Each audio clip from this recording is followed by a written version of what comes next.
There's a mural in a dead town called Concord. It stands as a monument to American spirit, a timeline of heroes. From the redcoats of the Revolution to the power-armored knights of the Great War.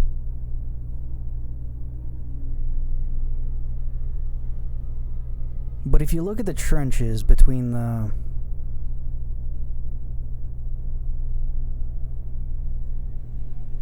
of Earth and the fiery last days of the Resource War, there's a moment of silence that doesn't fit the loud, proud roar of the pre-war propaganda. We see soldiers standing on the lunar surface. The caption tells us that this man fought at the Sea of Tranquility to secure the nation's freedoms. Freedom from who?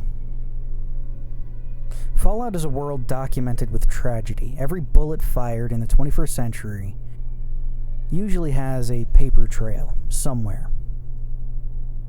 We have logs and simulations of the Battle of Anchorage. We have the names of the generals who invaded China. We have the specific reasons for the Resource War and that bled the world dry. But the Battle of the Sea of Tranquility is treated differently. It's a slogan without history, a victory without a casualty list. It's a ghost story told in the vacuum of space. The reason we don't know many details on who the enemy was is because the United States government was most likely terrified to tell us. Now we're left to infer that somehow we were fighting the Chinese on the moon, whilst we were using power armor. The thing is, the United States was technically the only country to field power armor in any form during the Resource War. Yes, China captured some suits and was trying to reverse engineer it, and did have a few working prototypes, but they were on par with the XO-1 model of power armor. One-off prototypes that never saw actual combat. So what were the Chinese doing on the moon, and how are they fighting? It just seems suspicious. An easy enemy to say that we fought. By the mid-2050s, the moon wasn't a mystery anymore. It had been conquered. It was normalized. The United States Space Agency, the USSA, wasn't just sending scientists into orbit anymore. They were sending contractors.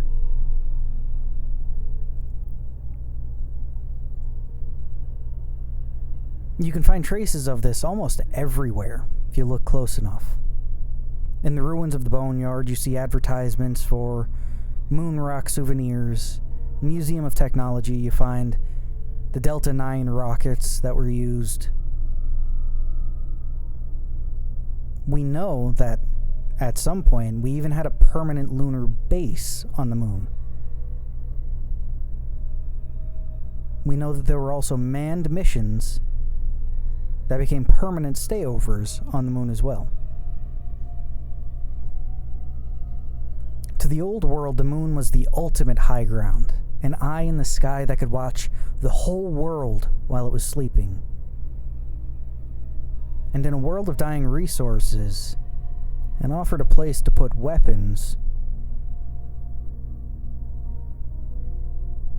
that claimed no one else could ever claim the Earth.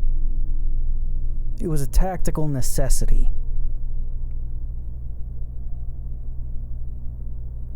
But when you build a house on a frontier,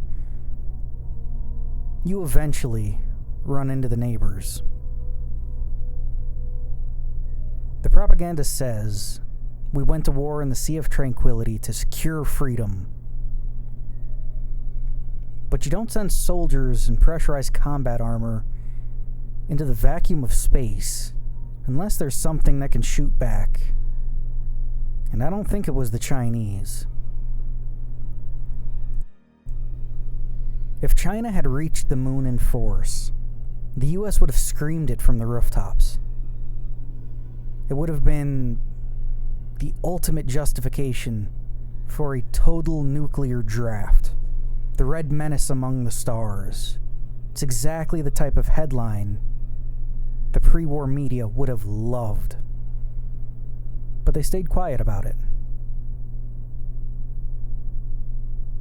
Now, when we look at the mythos of Fallout, there's a certain group that's treated as a side note, a joke. In fact, the first appearance of them, they're in possession of a fuzzy painting of Elvis, of all goddamn things. I'm speaking about aliens. Insert the meme with the dude with the crazy hair. But all you have to do is look at the behavior of Mothership Zeta, and you can fully understand them. These beings aren't explorers, they are belligerent for the most part. They abduct US military personnel like Colonel Hardigan. They don't ask about our culture. They seem to ask for directed information that they need. I think they interrogated our soldiers about the state of orbital defenses, maybe even nuclear codes. And as for the others they've taken throughout time, poking at the armor is what that was. To see how far we had come, to see what information they can get, to see what the average person knew at any point in time. And this is not the behavior of a species making first contact with humanity. This is the behavior of a species almost in a Cold War. A species that has almost traded fire with us by that point, simply looking for a way to fully finish the job come time of the actual Mothership Zeta DLC. I figure first contact probably happened in sometime in the early 2050s.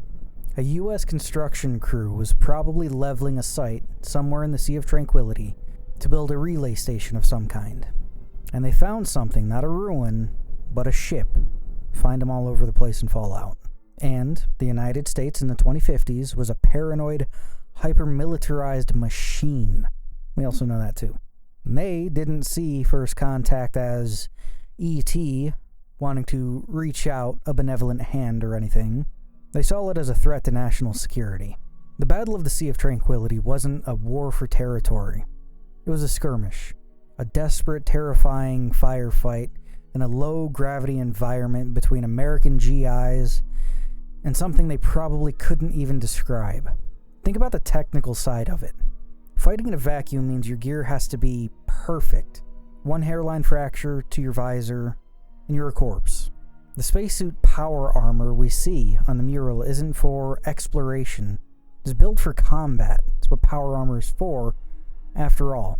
It also seems to have reinforced plating for higher survivability, if you will. Now, the Americans probably won that day. They probably drove the Zetan scout shit off, back into the darkness of space. But the victory was hollow. How do you tell a population already on the brink of collapse that they aren't the masters of the universe?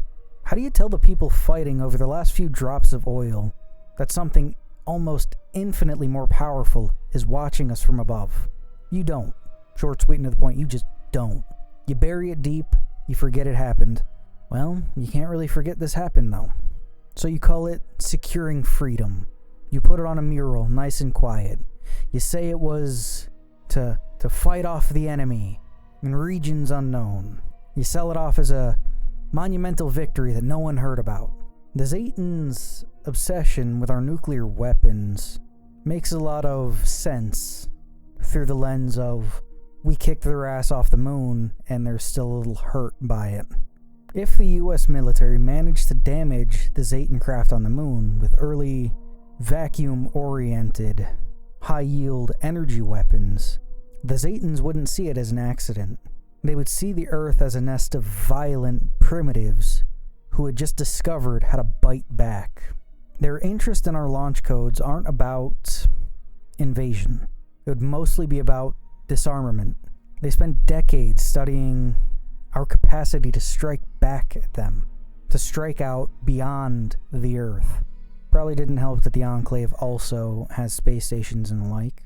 Every soldier they snatched between the 2050s and the 2070s was just simply a piece of information. They were trying to understand how the monkeys they fought on the moon managed to hold their own against them.